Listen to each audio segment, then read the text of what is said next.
Welcome everyone, here is how you save battery on your iPhone. So the first tip, this is probably the most obvious one, is you open up the settings app. You're going to scroll all the way down until you see battery and then just turn on the low power mode. So what this will do is it will limit the screen refresh rate, it will lower the processor power and that will allow you to help with battery life.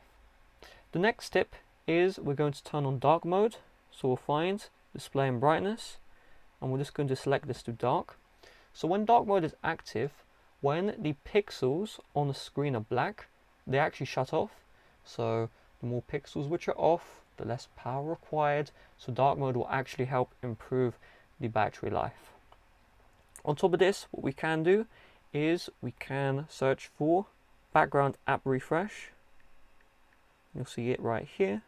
Tap into this one, and low power mode will disable this by default, but if you don't want to use low power mode, then you can just select each application which you want the background app refresh for. Me personally, I turn off background refresh entirely.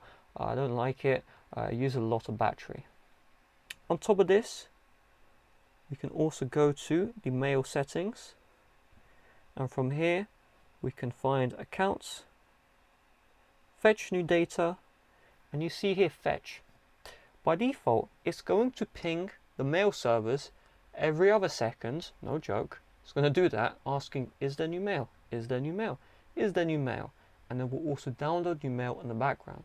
This uses a ton of battery, so in my case, I've set fetch to manually.